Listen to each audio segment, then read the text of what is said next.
আমার ইচ্ছেগুলোই সকলকে স্বাগত এবং নমস্কার জানাই।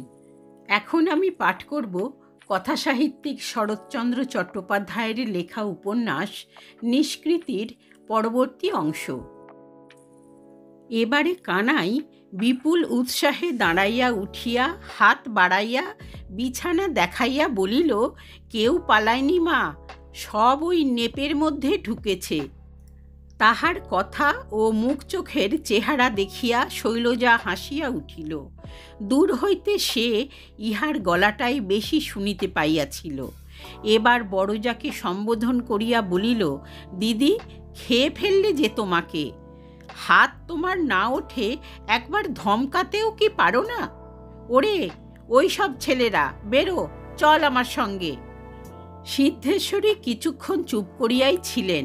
এখন মৃদু কণ্ঠে ঈষৎ বিরক্তভাবে বলিলেন, ওরা নিজের মনে খেলা করছে, আমাকে বা খেয়ে ফেলবে কেন, আর তোর সঙ্গেই বা যাবে কেন? না না, আমার সামনে কাউকে তোর মারধর করতে হবে না। যা তুই এখান থেকে, লেপের ভেতর ছেলেরা হাঁপিয়ে উঠছে। শৈলজা একটুখানি হাসিয়া বলিল, আমি কি শুধুই মারধর করি দিদি? বড্ড করি শৈল। ছোট বোনের মতো তিনি নাম ধরিয়া ডাকিতেন। বলিলেন, তোকে দেখলে ওদের মুখ যেন কালি বর্ণ হয়ে যায়। আচ্ছা যা না বাপু, তুই সম্মুখ থেকে, ওরা বেরুক, আমি ওদের নিয়ে যাব। অমন করে দিবা রাত্রি জ্বালাতন করলে তোমার অসুখ সারবে না। পটল সবচেয়ে শান্ত, সে শুধু তার বড়মার কাছে শুতে পাবে, আর সবাইকে আজ থেকে আমার কাছে শুতে হবে বলিয়া শৈলজা জজ সাহেবের মতো রায় দিয়া বড়জায়ের দিকে চাহিয়া বলিল, তুমি এখন ওঠো, দুধ খাও। হ্যাঁ রে হরি, 6:30টার সময় তোর মাকে ওষুধ দিয়েছিলি তো? প্রশ্ন শুনিয়া হরিচরণের মুখ পাণ্ডুর হইয়া গেল। সে সন্তানদিগের সঙ্গে এতক্ষণ বনে জঙ্গলে ঘুরিয়া বেড়াইতেছিল, দেশ উদ্ধার করিতেছিল। তুচ্ছ ঔষধপথ্যের কথা তাহার মনেও ছিল না, তাহার মুখ দিয়া কথা বাহির হইল না। কিন্তু সিদ্ধেশ্বরী রুষ্ট স্বরে বলিয়া উঠিলেন, ওষুধ টষুধ আমি খেতে পারবো না শৈল। তোমাকে বলিনি দিদি, তুমি চুপ করো বলিয়া হরিচরণের বিছানার অত্যন্ত সন্নিকটে সরিয়া আসিয়া বলিল, তোকে জিজ্ঞেস করছি, ওষুধ দিয়েছিলি? তিনি ঘরে ঢুকিবার পূর্বেই হরিচরণ জড়সড় হইয়া উঠিয়া বসিয়াছিল। ভীত কণ্ঠে বলিল, মা খেতে চান না যে? শৈলজা ধমক দিয়া উঠিল, ফের কথা কাটে, তুই দিয়েছিলি কিনা তাই বল। খুড়ির কঠোর শাসন হইতে ছেলেকে উদ্ধার করিবার জন্য সিদ্ধেশ্বরী উদ্বিগ্ন হইয়া উঠিয়া বসিয়া বলিলেন, কেন তুই এত রাত্রিরে হাঙ্গামা করতে এলি বলতো শৈল? ওরে ও হরিচরণ, দিয়ে যা না শিগগির কি ওষুধ টষুধ আমাকে দিবি। হরিচরণ একটু সাহস পাইয়া ব্যস্তভাবে শয্যার অপর প্রান্তে নামিয়া পড়িল এবং দেরাজের উপর হইতে একটা শিশি ও ছোট গেলাস হাতে করিয়া জননীর কাছে আসিয়া দাঁড়াইল। ছিপি খুলিবার উদ্যোগ করিতেই শৈলজা সেইখান হইতে বলিল, গেলাসে ওষুধ ঢেলে দিলেই হলো? না রে হরি, জল চাইনে, মুখে দেবার কিছু চাইনে? না, এ ব্যাগার ঠেলা কাজ তোমাদের আমি বার করছি। ঔষধের শিশিটা হাতে করিয়া পাইয়া হরিচরণের হঠাৎ ভরসা হইয়াছিল। বোধ করি ফাঁড়াটা আজিকার মতো কাটিয়া গেল, কিন্তু এই মুখে দেবার কিছুর প্রশ্নে তাহা উবিয়া গেল। সে নিরুপায়ের মতো এদিকে ওদিকে চাহিয়া করুণ কণ্ঠে বলিল, কোথাও কিছু নেই যে খুড়িমা? না আনলে কোথাও কিছু কি উড়ে আসবে রে? সিদ্ধেশ্বরী রাগ করিয়া বলিলেন, ও কোথায় কি পাবে যে দেবে? এসব কি পুরুষ মানুষের কাজ? শৈলর যত শাসন এই ছেলেদের ওপরে। নীলিকে বলে যেতে পারিসনি? সে মুখ পোড়া মেয়ে, তুই আসা পর্যন্ত এ ঘর একবার মাড়ায় না, একবার চেয়ে দেখে না মা মরেছে কি বেঁচে আছে। সে কি ছিল দিদি? সে আমার সঙ্গে পটলডাঙায় গিয়েছিল যে। কেন গেল? কোন হিসেবে তুই তাকে সঙ্গে নিয়ে গেলি?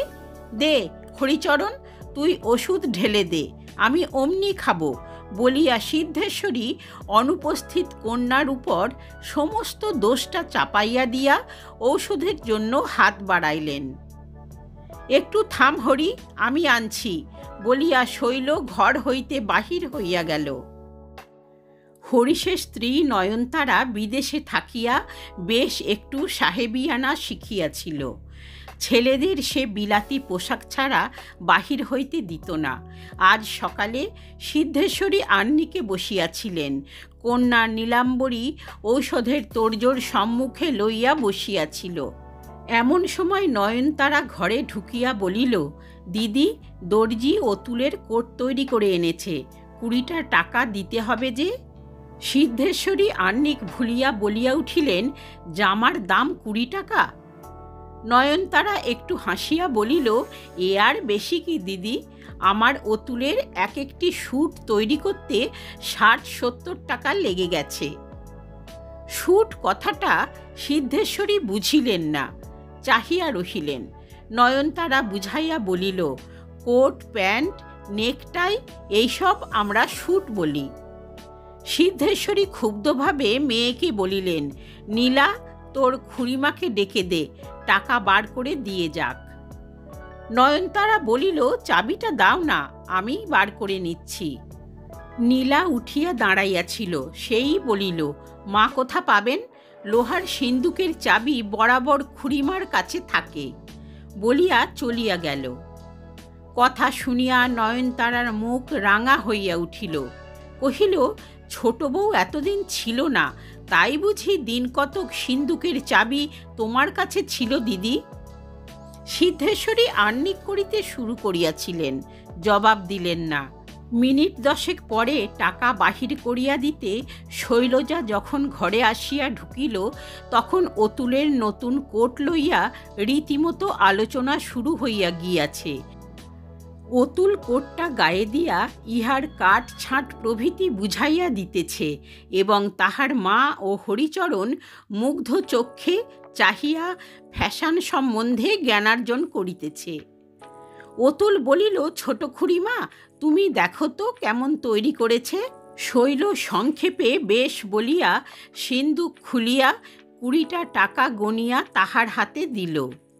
নয়নতারা উপস্থিত সকলকে শুনাইয়া নিজের ছেলেকে উদ্দেশ্য করিয়া বলিল, তোর তোরঙ্গ ভরা পোশাক, তবু তোর আর কিছুতেই হয় না। ছেলে অধীরভাবে জবাব দিল, কতবার বলবো মা তোমাকে, আজকালকার ফ্যাশন এই রকম, কাটছাঁট অন্তত একটাও এরকমের না থাকলে লোকে হাসবে যে। বলিয়া টাকা লইয়া বাহিরে যাইতেছিল, হঠাৎ থামিয়া বলিল, আমাদের হরিদা যা গায়ে দিয়ে বাইরে যায় দেখে আমারই লজ্জা করে। এখানে ঝুলে আছে, ওখানে কুঁচকে আছে, ছি ছি, কি বিশ্রী দেখায়। তারপর হাসিয়া হাত পা নাড়িয়া বলিল, ঠিক যেন একটা পাশবালিশ হেঁটে যাচ্ছে। ছেলের ভঙ্গি দেখিয়া নয়নতারা খিলখিল করিয়া হাসিয়া উঠিল। নীলা মুখ ফিরাইয়া হাসি চাপিতে লাগিল। হরিচরণ করুণ চক্ষে ছোট খুড়ির মুখপানে চাহিয়া লজ্জায় মাথাটা হেঁট করিল। সিদ্ধেশ্বরী নামে মাত্র আহ্নিক করিতেছিলেন, ছেলের মুখ দেখিয়া ব্যথা পাইলেন। রাগ করিয়া বলিলেন, সত্যিই তো, ওদের প্রাণে কি সাদাল্লাদ থাকতে নেই শৈল? দে না বাছাদের সব 2টো জামাটামা তৈরি করিয়ে। অতুল মুরব্বির মতো হাত নাড়িয়া বলিল, আমাকে টাকা দাও জ্যাঠাইমা, আমার দর্জিকে দিয়ে দস্তুর মতো তৈরি করিয়ে দেব। বাবা, আমাকে ফাঁকি দেবার জো নেই। নয়নতারা পুত্রের হুঁশিয়ারি সম্বন্ধে কি একটা বলিতে চাহিল, কিন্তু তাহার পূর্বেই শৈল গম্ভীর দৃঢ়স্বরে বলিয়া উঠিল, তোমার জ্যাঠামো করতে হবে না বাবা, তুমি নিজের চরকায় তেল দাওগে, ওদের জামা তৈরি করবার লোক আছে। বলিয়া আঁচলে বাঁধা চাবির গোছা ঝনাত করিয়া পিঠে ফেলিয়া বাহির হইয়া গেল। নয়নতারা সক্রোধে বলিল, দিদি, ছোট বউর কথা শুনলে? কেন, কি অন্যায় কথাটা অতুল বলেছে শুনি? সিদ্ধেশ্বরী জবাব দিলেন না। বোধ করি ইষ্টমন্ত্র জপ করিতেছিলেন, তাই শুনিতে পাইলেন না। কিন্তু শৈল শুনিতে পাইল। সে 2 পা পিছাইয়া আসিয়া মেজোজাইয়ের মুখের দিকে চাহিয়া বলিল, ছোট বউর কথা দিদি অনেক শুনেছে, তুমিই শোনোনি। অতুল ছোট ভাই হয়ে হরিকে যেমন করে ভেঙালে, আর তুমি খিলখিল করে হাসলে। ও আমার পেটের ছেলে হলে আজ ওকে আমি জ্যান্ত পুঁতে ফেলতুম, বলিয়া নিজের কাজে চলিয়া গেল।